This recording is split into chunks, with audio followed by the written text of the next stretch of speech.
Huwag po natin i-miss ang mensahe. Kaya pati po yung mga nasa labas, kakabukay ito, mag-concentrate po tayo sa pakikinig ng salita ng Diyos. Dahil ito po mensahe na ito, isang napakahalagang mensahe na gusto ipaabot ng Panginoon. Hindi lamang sa agape, at po sa lahat po ng mga naririto. Wala mo ng kwentuhan, wala mo ng cellphone.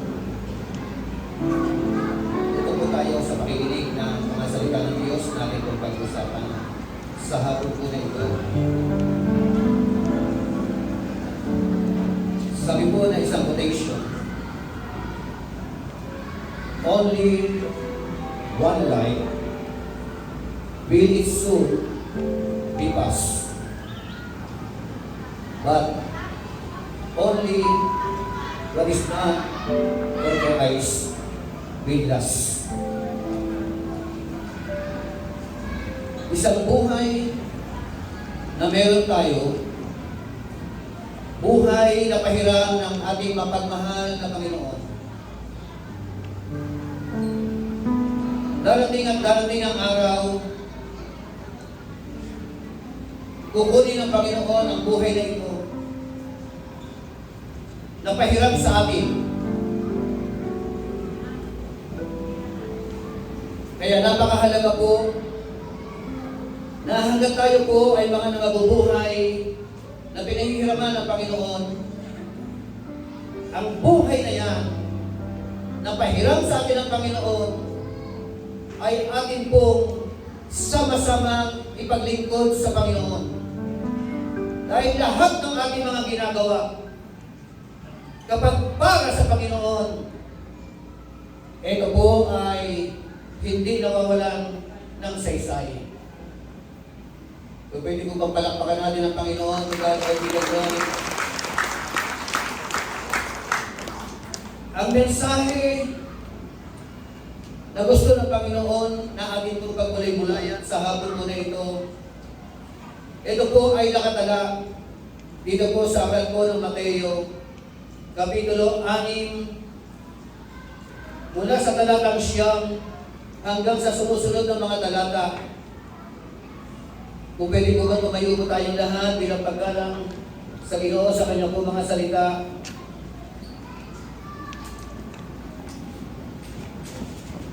Matthew chapter 6, verse 9 hanggang 15. Ito po ay isang konteksto na kung saan ang Panginoon ay nagturo sa kanyang mga disipulo kung paano manalangin. Matthew Kapitulo 6, talatang 9. Ganito kayo manalangin. Ama namin nasa langit, sambahin nawa ang iyong pangalan. Dumating nawa ang iyong kaharian. Masunod nawa ang iyong kalooban dito sa lupa, tulad ng sa langit.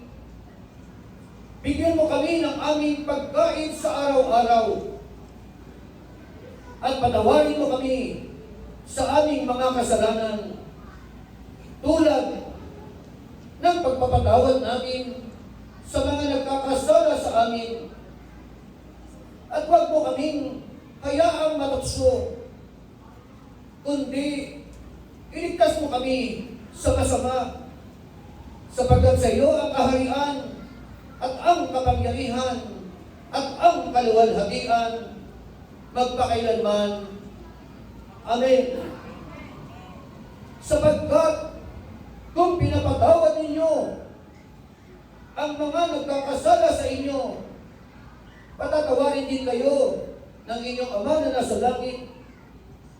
Ngunit, kung hindi ninyo pinapatawad ang inyong kapwa, hindi rin patatawarin ng inyong Ama ang inyong mga kasalanan. Diyos na kapagmahal, Diyos na siya umibig sa amin.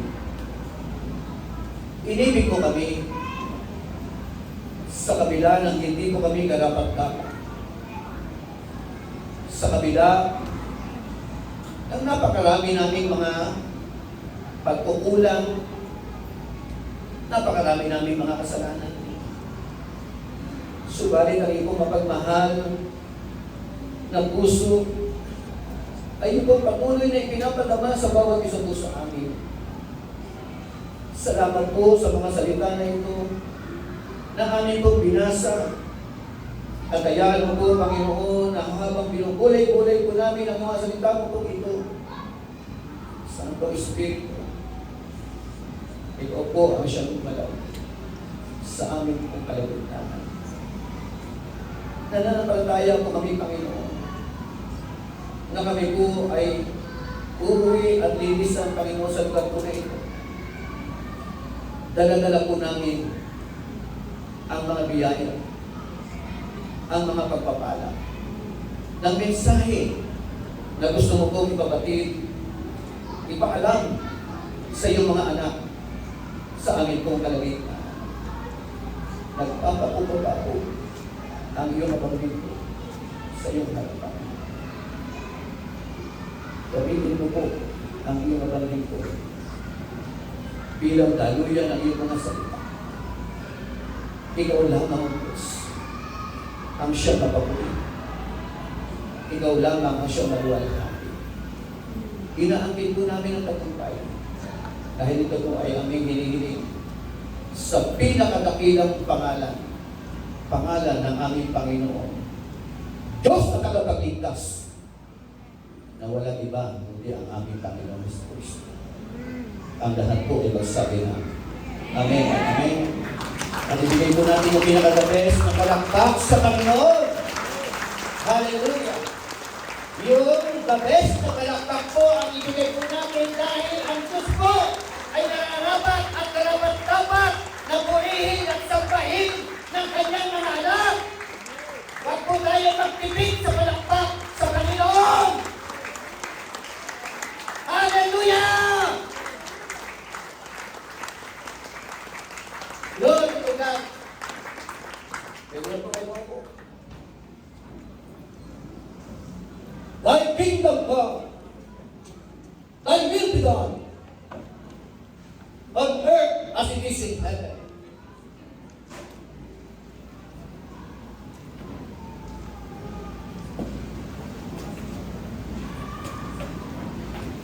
Kung ating pong sisipatin yung mga pangungusap po na ito, bakit sinabi ko, Thy kingdom come, Thy will be done on earth as it is in heaven. Yung turo ng Panginoon na ito ng pananalangin,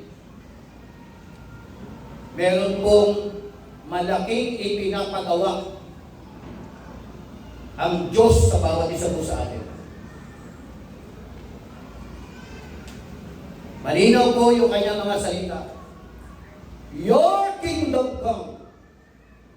Your will be done on earth as it is in heaven. Ang pangungusap po na ito po ay nasa proseso. Sa langit, wala na pong problema. Ang ating Ama sa langit ay nakahari na. God is in control sa kalangitan. Amen? Ang problema here on earth. Thy kingdom come, Thy will be done on earth. Kung atin pong babalikan yung pong Genesis chapter 1 verse 28, ang sabi po diyan, God blessed them and said to them, be fruitful and increase in number, fill the earth and subdue it, rule the fish of the sea, and over the birds of the sky, and over every living creatures that moves on the ground. God blessed Adam and Eve and mandated unto them, be fruitful and multiply. Amen. Mula pa noong una, ang purpose, ang layunin ng Panginoon, nilikha ang Adan at ang Eva. Nung nilikha ang Adan at ang Eva, matuwid ang mga tao. Merong maayos na kaugnayan sa ating Panginoon Diyos. Having a healthy and loving relationship with our God, with their Creator. At ang sabi doon, rule over the fish of the sea, over every living thing, over every creature. That is the very purpose of God. Na ang mamuno, ang manguna, ang mga siwa, ay ang mga tao na meron pong mga takot sa Diyos. Hello? Yun ang ninanais ng ating Panginoon. But the problem is, pagdating ng Genesis chapter 3, yung inaasahan ng Diyos na ito, na siya mamiminuno sa kanyang mga nilikha, nagkasala, nag-disobey, hindi sumunod sa kalooban ng ating Panginoon. And because of that, doon na po nagsimula ang dilubyo sa pamamahala sa sangkatauhan na ito na nilikha ng Diyos na isang napakaganda, natuwa, nagalak ang Diyos sa bawat nilikha niya. That is the background. Amen? Ngayon po, umikot ang panahon. Dumating si Noah, sila Abraham, sila David, patriarka, everything, hanggang dumating ating Panginoon Hesus Kristo.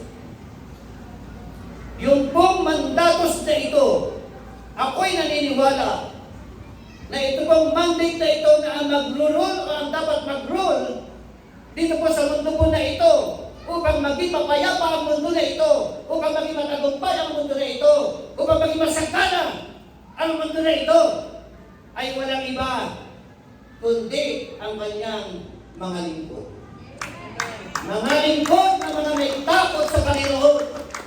Mga lingkod ng Panginoon na handang magbuwis at magsakripisyo ng kanilang mga buhay, alang-alang sa Panginoon, alang-alang sa kanyang layunin dito po sa mundo po na ito.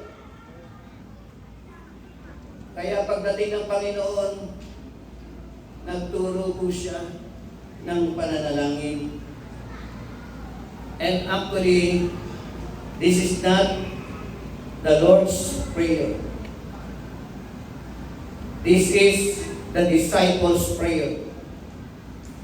Sabi ni Lord sa kanyang mga kausap, ganito kayo manalangin.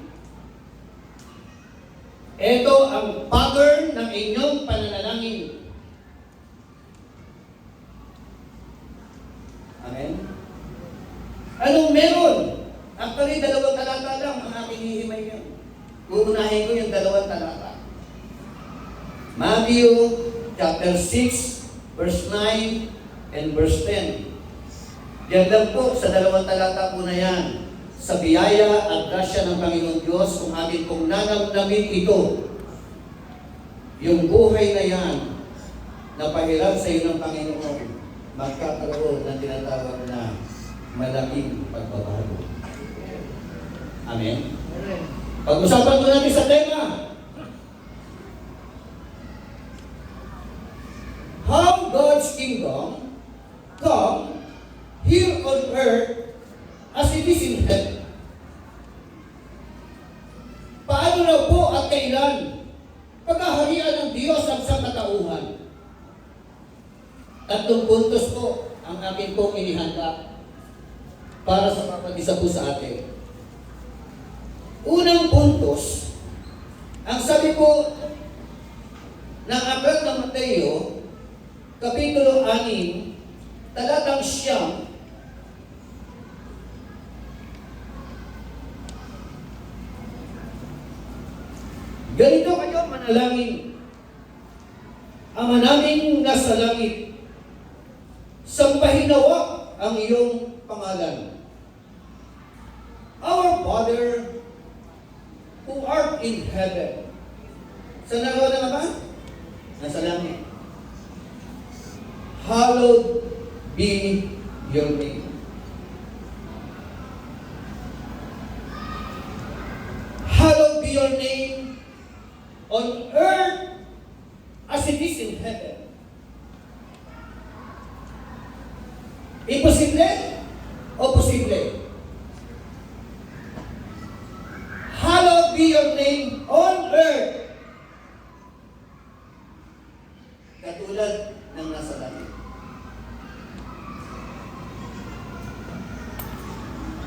Bakit sinabi ganito kayo manalangin? Ibig sabihin, may pag-asa. Kung pwede mangyari. Kung pwede maganap. Hanggat ikaw na mga nagtitiwala sa Panginoon ay patuloy kong titingala sa langit, mananalangin, at patuloy na aangkinin na ang Diyos na naghahari sa kalangitan ay kung pwede maghari.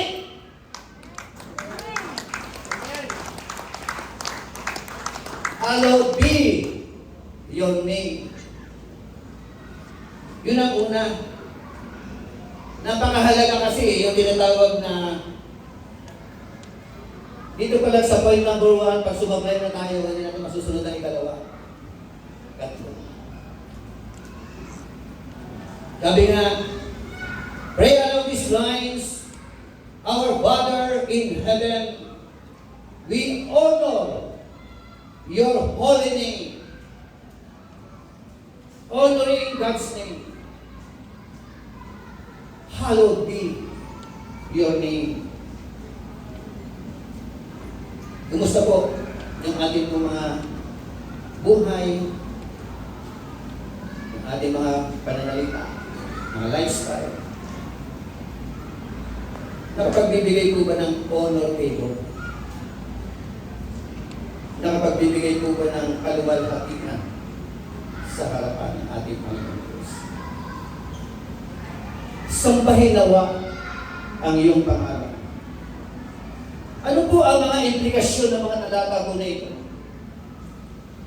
Sabi nga, meaning to say, tayo pong mga Kristiyano higit sa lahat, kailangan po natin ng tinatawag na reverence in God's name.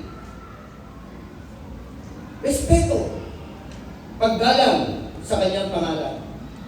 Ito po yung first elements in prayer for God's name is to be hallowed. Amen. Yun ang dapat na maging mga katangian ng bawat isa sa atin. Ganyan kahalaga yung tinatawag na pagkilala. Doon po sa tinatawag na pag gumagawa ka, pag kumikilos ka, everyday na ginagawa mo. When you hallow God's name, alam mo, nandiyan siya. Amen? May nanunokso sa iyo. You hallow God's name. Pagrespeto sa banal na pangalan ng ating Panginoon Diyos. At dahil nire-respeto mo ang banal na pangalan ng ating Panginoon, alam mo, nakikita ka niya. At bilang pagkilala sa Kanya, hindi mo gagawin. Hello? Hindi mo gagawin ang mga bagay na hindi makakalugod sa Kanyang paningin. Isang paraan ng pagrespeto sa pangalan ng Panginoon. Hindi basta-basta ginagamit ang pangalan ng Diyos sa walang kapararakan. Kasalanan po yung mga bagay po na. Hindi po nararapat na ang buhay natin na galing kay Lord ay paggamit natin sa demonyo.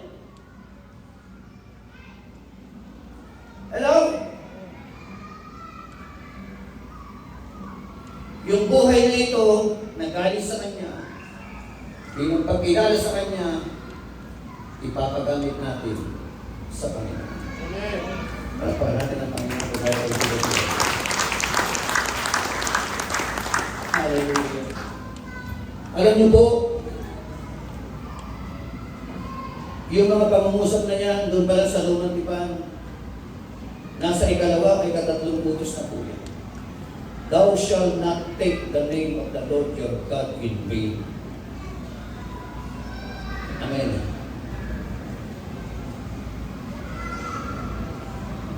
Ngayon po, gusto ko lang pong tanungin, ano ibig sabihin ng praise and worship? Praise and worship. Praise and worship. Mga musika yun. Pagka-praise ba, joy to the world. Pag-worship ba, silent night. Is there a difference between these two terminology? Praise and worship. Oh. Dito ba tayo sa point number 1, may gawa rin ako.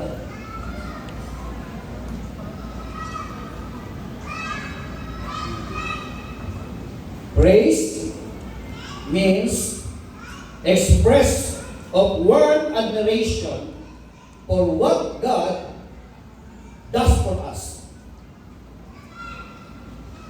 It is our praise of admiration. Papuri. Purihin ka, Panginoon. Saan mo siya pinupuri? Purihin ka sa iyong mga ginagawa sa ating buhay. Purihin ka sa iyong kaluwalhatian. Purihin ka at sambahin ka sa iyong kadakilaan. Pagpupuri pa lang, marami ng tao ang sablay. The Bible said, kung kayo na mga tao na nilikha ko sa aking wangis, ay hindi magpupuri sa Diyos ng naaangkop. Kahit ang mga bato.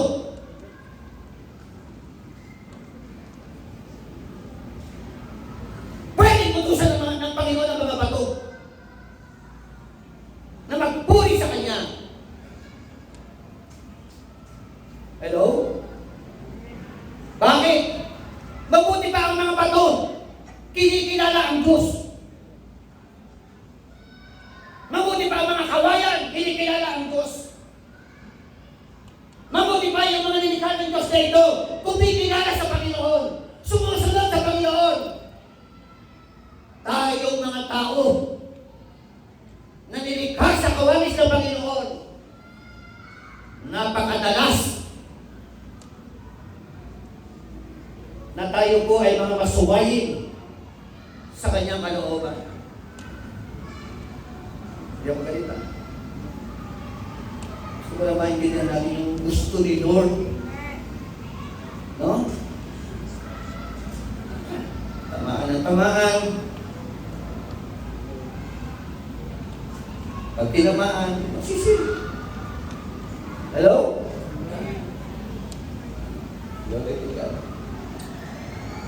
Kasi minsan nag-praise ako eh.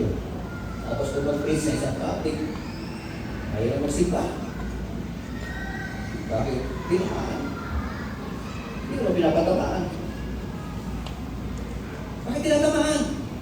Kasi nga, hari na sablay. Pag may sablay ka, tatamaan ka. Kaya sabi ka sa katabi mo, mayos ka.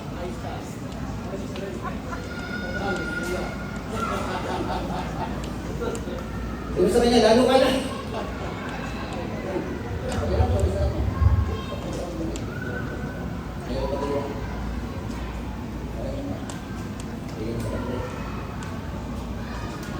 Okay.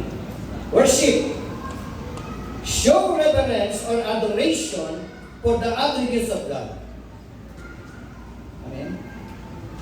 Pagpapadama, pagpapakita, pagpapaganda. Adoration. Amen. Of attributes of God. Ano yung attributes ng Lord? kaya ka magtanong dito, mag-gay na kahit isa, dalawa. Baka naman miss. Huwag na lang. Okay. Pag alam natin ang mga attributes ng God, it leads us. No? Hindi na kailangan himukin ka pa. Sasampahin mo siya. Amen? Luluwal, hatiin mo ang kanyang banal na pangalan. Amen?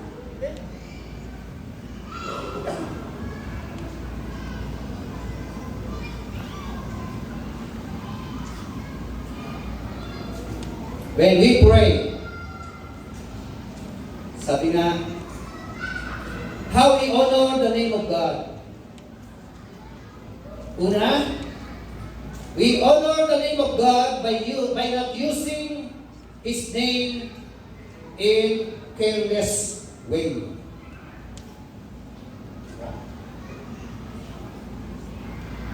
Not using in careless way. Huwag kayo magsasabi ng Diyos ko dahil. Diba? Matay na ako. Sumpa ka. Careless ko yan ang mga panangalita. Ayaw ng Panginoon. Don't use the name of God in a careless way. We honor the name of God by honoring the things that attach to His name. Amen? Isa sa pag-honor sa Panginoon,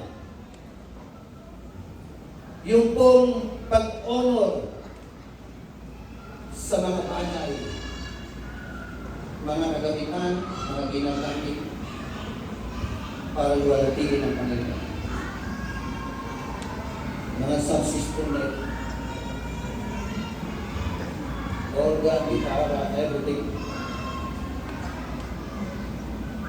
It is only for God. Amen?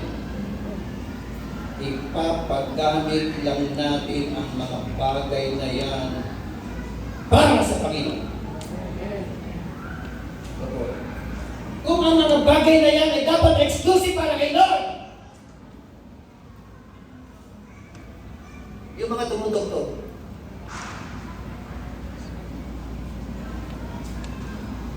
mga musikero, mga tumatayo sa pulpito, mga worker, dapat exclusive din ang buhay natin para kay Lord. Amen? Ang nakakalungkot, marami po mga musikero pato sa langit, mababaw sa salita ng Diyos. Hello?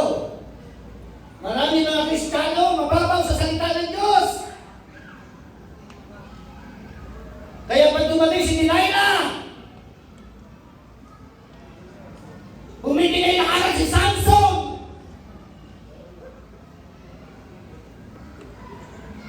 Tama? O may tama?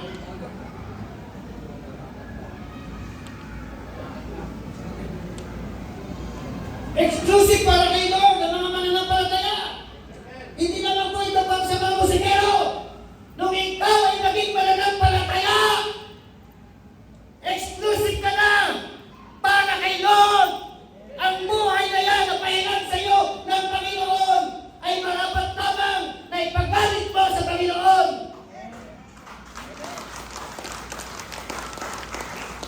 Finally, brethren, be steadfast and unmovable, always abounding in the work of the Lord. For as much as you know that your labor in the Lord is not in vain. Marami tayo mga pinagkakabalahan. Yung ba mga pinagkakabalahan po natin makakarating ng langit? Hello? Baka naman yung mga pinagkakabalahan natin magdadala pa sa atin sa impyerno. Glory to God. Kasi yung number 1 pa kami. Ayan po mga musikero, magpakalalim po kayo sa salita ng Diyos. Or else, pag hindi malalim ang musikero, nagagamit ng kaaway. Tama? Tama? O may tama? Pag hindi malalim ang mga musikero, sila po mga nagpapasaway sa gawain ni Lord. Sakit ng ulo ng pastor. Tama? Hindi siya tama, kayo tatamaan. So, we honor the name of God by living in a manner that is worthy of His name. Yun ang paraan ng pag-honor kay Lord. Amen? Tama, nagtatas ka ng kamay. Pupuli ka kay Lord, umaawit ka. Tama po yan. Pero kung ang pagtaas ng kamay na yan ay hindi naman umahantong sa pag-honor sa kanyang pangalan, tapos kung magtaas ng kamay, putok kutsinta naman ang kasunod. Tapos pumatay ng gawain ng Panginoon, balik sa bisyo. Alak, babae, sugal, ABS-CBN, kabaret, nightclub.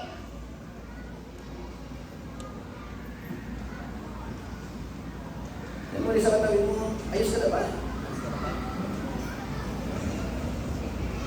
Point number 3, number 2. Inuulit ko po, hindi ko nagpapatama. Itong mensahe po na ito ay para sa inyo. Amen? Ikaw ang makikinabang. Umayos ka lang. Pag hindi ka umayos, hindi ka makikinabang ng mensahe. Pangalawa, kingdom prayer number 2. Thy kingdom come on earth as it is in heaven.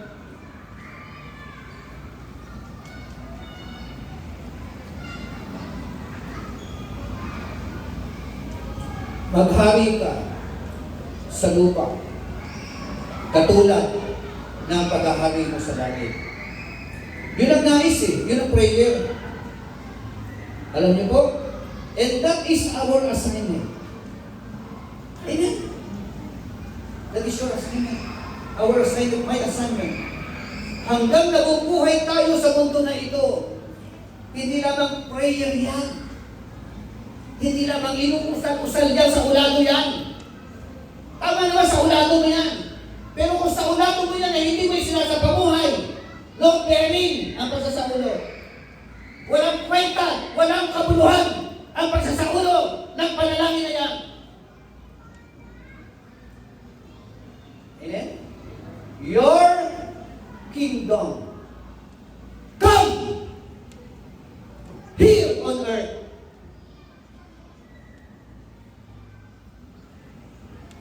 Ayan ang tanong. Yung kapitbahay mo ba, pinag-ahalian ni Kristo? Yung anak mo, yung asawa mo, yung kapamilya mo, katrabaho mo, kasama mo sa barangay, pinag-ahalian ba ni Kristo? Diba? Majority, hindi. Tama? Ngayon ang tanong, imposible ba yung prayer na yan? Kung imposible yan, hindi niya na sinabi, sana, na manalangin kayo ng ganyan. Magiging imposible ang prayer na yan kung wala tayong gagawin mga hakbang sa ating kapanahunan para maisakatuparan ang panalangin na yan. Nakaangkla sa balikat mo yung pastor. Bawat Kristiyano, bawat nagtamo ng kaligtasan, may kampanin tayo. Pinapatrabaho ng Panginoon yan. Hindi nagkataon nakalagay ka na sa isang establishment na yan. Kagawad ka. Lubon ako sa barangay.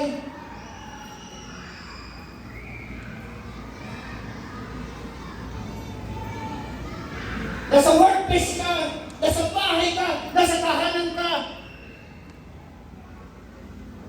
mangyayari at pwedeng mangyari ang panalangin na yan. Your kingdom come. Ano? Ikaw ang tatayo. Tayo ka na simbahan.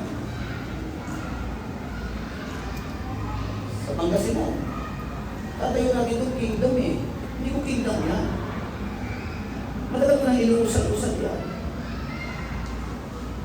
Amen? That is not my kingdom. It's God's kingdom. Pag meron isang church dyan, yung mga mag-alam namin dyan, unti-unti natin sila masasaturate, unti-unti natin sila mailalapit kay Lord. Kung wala tayong lagbang na gagawin, magkakandamabay na lang yung mga tao na yan, na hindi na kailangan ng Ebanghelyo. Amen. Ako ba tayo nagkagahagyan ng demonyo?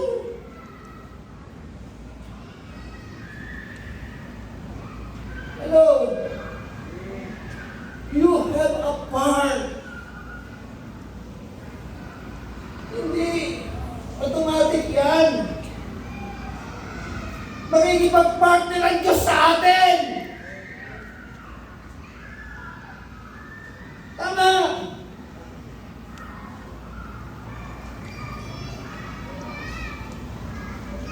Sino gusto makipag-partner kay Lord? Para kayo itaas ang kamay ng gusto makipag-partner kay Lord.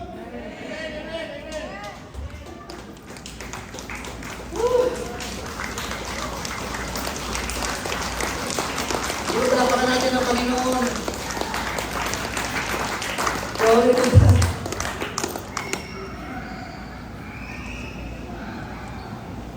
Hindi nagkataon. Bless kayo. Brother Rolando, sa iyo hindi nagkataon. May business ka. May plano ang Diyos sa business mo.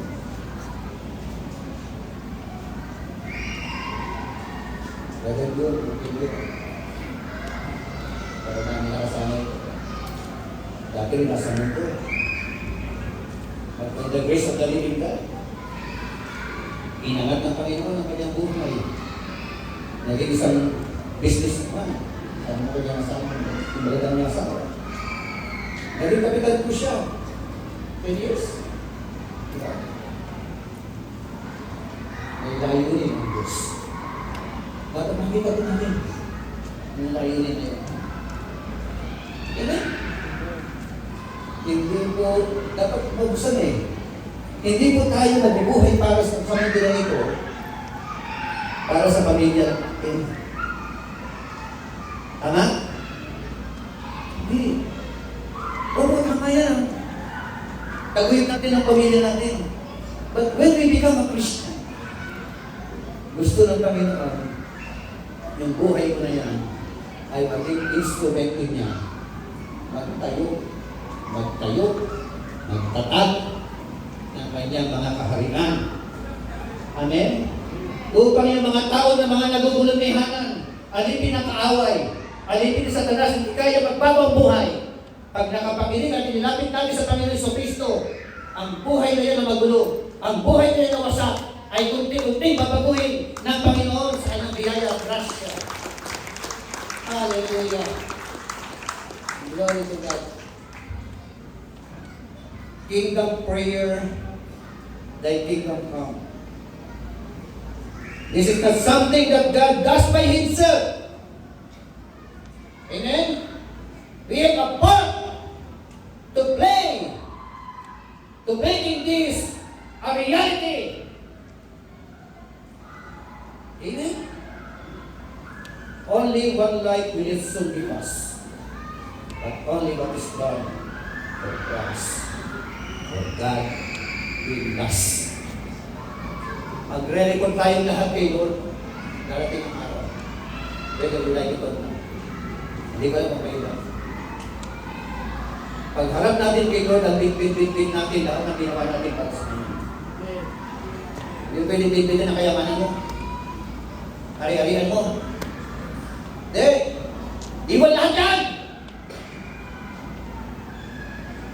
Tama? Yun ang realidad. Kaya lang nakakalungkot, maraming mga Kristiyano, dapat nakatuon ang utak ko sa langit, yung kanyang patutunguhan, ay lagi pa rin nakatuon ang utak ko sa lupa. Mga bagay sa mundo. Tama ba?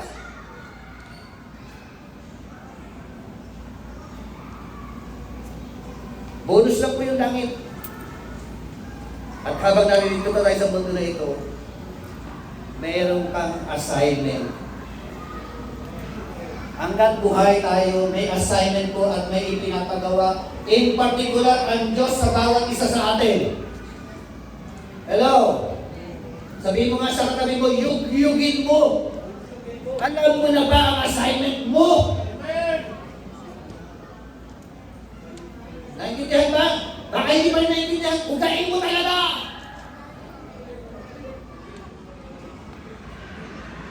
Ano assignment? Na mga mananampalataya? Magtatag, magtayo, gumawa, di ba?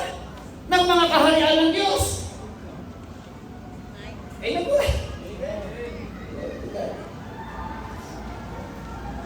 Ano ang oras ako? Atin na natin, ha? When we pray this prayer, we are asking God to take dominion over us first, that we can extend His kingdom over the rest of the world. Ano? Linaw ano po?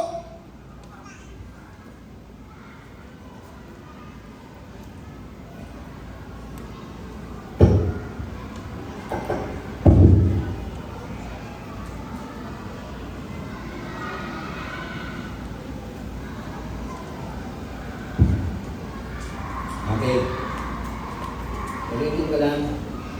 When we pray this prayer, we are asking God to take dominion, to take dominion, to take dominion over yourself first. Amen? Yan ang tamang pananalangin. Our Father, who art in heaven, hallowed be your name. Your kingdom come. Ikaw muna ang dapat na pumasok sa kingdom. Ikaw muna ang nararapat na pagharian ng Diyos. Hanggat hindi ka paghaharian ng Diyos, hindi ka po pwedeng maging instrumento ng Panginoon for the extension of God's kingdom. Amen!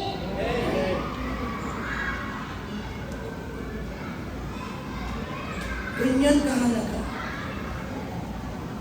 Kaya napakahalaga na, alam niyo po, wala naman po mga tao na nagsisi na mga nagsuko ng buhay at nagpagamit kay Lord eh. Dahil po, katulad po, kasama ako. Ipinagamit ko ang buhay ko, pinaglingkod ko sa Panginoon hanggang ngayon sa kanang buhay ko. Hindi po ako nagsisisi na ang buhay na ito ay ipinagamit ko sa Panginoon. Amen. Walang nagsisi. Yung mga tao na tinatawag ng Panginoon at the same time, ayaw pa rin maglingkod. Parang teka, parang mamaya, parang bukas, parang katwiran, huwag niyong hantayin. Nakunin tayo ni Lord. Wala nang pagkakataon doon sa kabilang buhay. Hello? Ikaw muna. Ang bilis eh. Magiging mabilis po ang paglaganap eh. Ng kingdom, phase 1, simbahan, marami. Face to face po. Magiging mabilis. Isa lang po yung mindset po natin, ayusin po natin. Tanggalin natin, yung bang nahiling tayo, yung bang puro worldly, puro mga makamundo. Puro bagay sa mundo. Eh, Kristiyano ka eh. Kristiyano ka, dapat ang isip mo doon. Ayan lang, hindi ka pwedeng rapture pa. Diba? Hindi pwede. Yung mga paa natin, nakatuntong pa rin dito, sa mundo na ito, sa lupa na ito, nakaramihan ng mga nakaupo dyan, mga tao dyan, na mga namamahala, hindi namin lalarin. Hello? Si Constantine, no, yung emperor, diba na born again tao? Nakakita ng krus. Nung makakita ng krus, nagbigay siya ng mga edict, mga panuntunan, pabor sa Kristyanismo, pabor sa mga mananampalataya. At emperor, ikaw ng Kristyan. Amen? Kagawad ng Kristiyano. Kapitan ng Kristiyano. Mayor ng Kristiyano. Presidente ng Kristiyano. Hello? Naupo ka dyan. Open authority. Authority kami from the Lord. Amen? Authority from the government. You can use that authority. Hindi nagkataon na upo ka dyan. Because the Lord our God is a God of purpose. Amen? Amen po ba? Para natin ang Panginoon, tugahan ang bigat natin.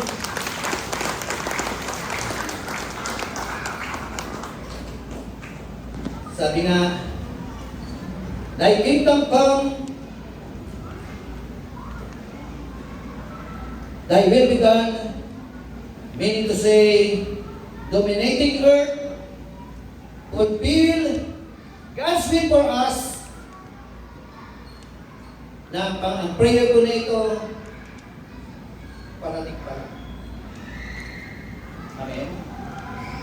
Coming soon. Amen? Yun po yung napakali. Tingnan naman natin. We need to invade the city. World of politics, or government affairs, world of armed forces, kasi general, ano? Dito sinabi. Kapulisan, world economy, world of family, organization. Kaya kung kami, sa tinitinda ko nga ito, ibig sabihin, layo pa kami sa katotohanan. Hello? Majority ang namimino na unbeliever.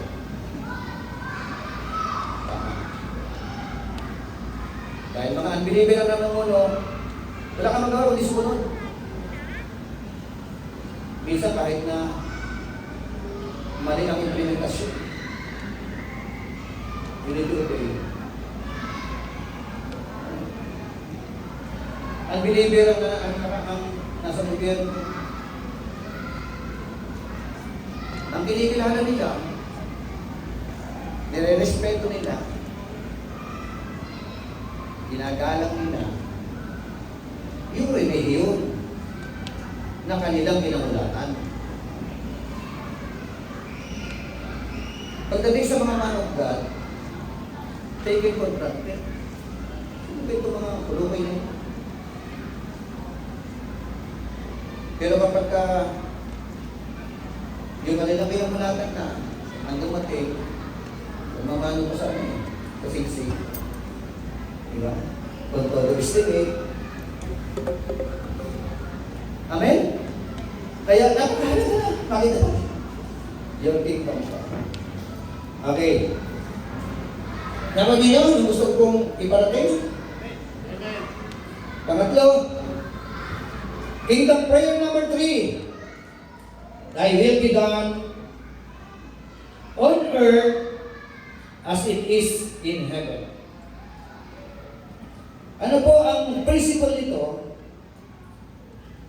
Sabi nga it is a form of government with rules and regulations. God's will be done. Amen? Chapter 6 ng Matthew. Wala pang chapter 7. Ni chapter 5. Ano mga subject sa chapter 5? Anong subject sa chapter 6? Sa chapter 5, sabi ron, kayo raw ay pinag-aralan yung the blessed man, teaching about the law, teaching about adultery, teaching about oath, turo sa paghihiganti, tungkol sa galit, o paghihiganti, pagmamahal sa kaaway. Chapter 5. Chapter 6, paglilimos, pananalangin, pag-aayuno, kayamanan sa langit, ilaw ng katawan, Diyos ang kayamanan. Yan po yung mga subject na tinuro ng Panginoon. Alam niyo po, hindi yan itinuro ng Panginoon para lang talagay sa utak. Amen. Itinuro ng Panginoon ang mga subject na yan para malagay sa utak, pumasok sa puso, at may isa pamuhay. Amen? Ang nakakalungkot, marami na nakakaroon. Walang utak lang. Tama? Pag-implementasyon, hindi kaya ma-implement. Amen? Yun lang turo sa pagpapatawad. Sino ba dito yung may kaaway? May nang away. Di ba very common sa buhay natin? Ang hirap yata magpatawad. Pero dahil turo ng ating Panginoon, dapat po natin maisapamuhay. Bakit? Ang nakikinig at nagsasagawa, yung konklusyon niya, nakikinig, nagsasagawa, para siya nagtayo ng bahay, yung bahay, inilagay sa ibabaw ng bukod ng bato. Dumating ang bagyo, dumating ang tuso, dumating ang lahat, nakatayo pa rin. Hello? Pero yung nakikinig lang, at hanggang pakikinig lang, na walang pagsasapamuhay, pag dumating ang bagyo, dumating ang pagsubok, dumating ang tukso, bigay ka agad. Tama? Thy kingdom come, thy will be done. Yun po ay isang napakahalaga na makita po natin. Sabi nga, some believers, we must structure our lives to extend God's kingdom. God's will be done involves believers seeing themselves as representative of the King of the kingdom. Ano sa katabi mo? Representative ka pala. Diba? Congressman. Hindi congressman. Honorable representative of God in His kingdom. Amen? Some believers do not see the value or importance of their work or money for the extension of God's will in His kingdom. Tama? Ang dami mga Kristiyano ganyan. Alam niyo po, hindi mo nagkataon na kayo ay pinaginhawa ng Panginoon. Hindi nagkataon na kayo ay yumaman, nag-accumulate ng kayamanan. I believe, ako'y naniniwala, that the very purpose of God, kaya ka guminhawa ang buhay, para ikaw ay gawing instrumento ng Panginoon for the extension of God's kingdom here on earth. Or the extension of God's kingdom here on earth. Or the extension of God's kingdom here on earth.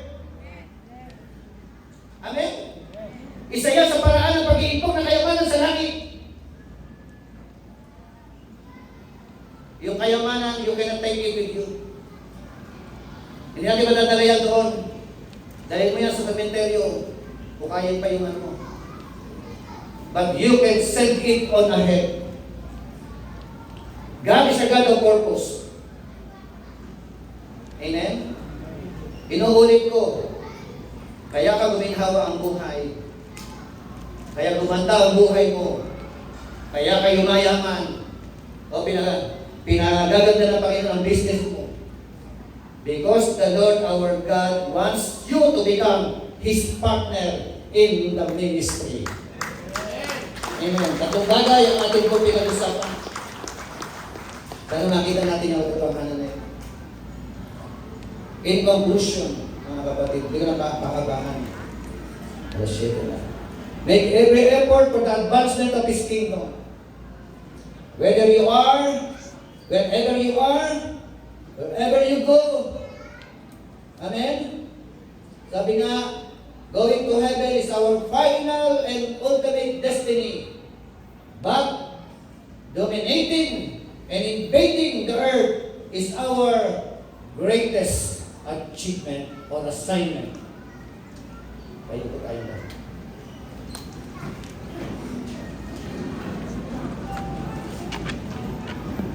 Gusto ko lang pong ulitin ang conclusion.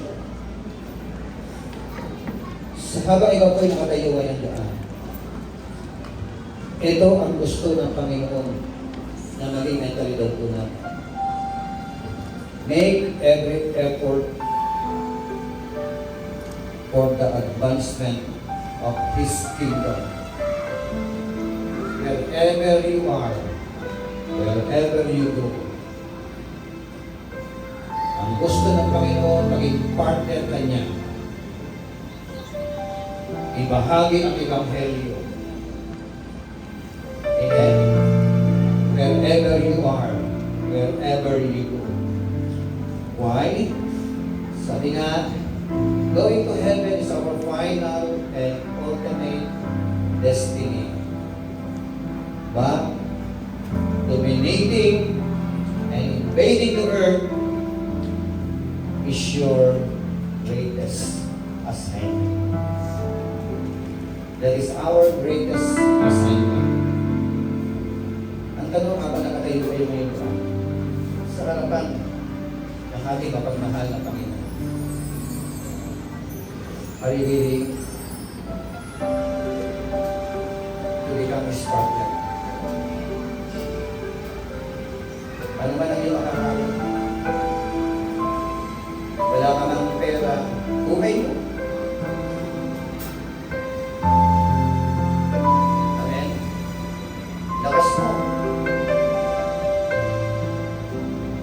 Wala akong nasasayang ng anuman na inilatas natin sa Panginoon, na ipinagamit natin sa Panginoon. Even our resources. You can be a partner for God's kingdom to establish through your life, through your talent, through your resources. Anything na meron ka, ano man meron ka. Pwede may taas naman din mga kamay sa presensya ng Panginoon. Hallelujah. Our Father, who art in heaven, hallowed be thy name.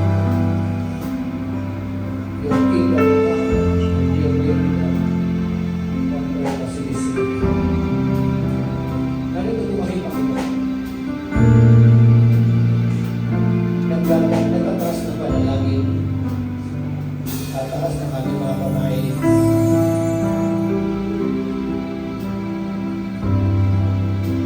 Kailangan po po, Panginoon, ang bawang isa na narito.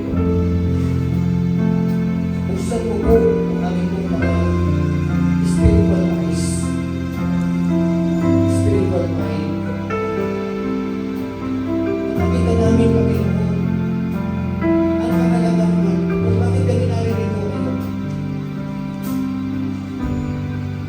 kami nag-exist na nun, Panginoon.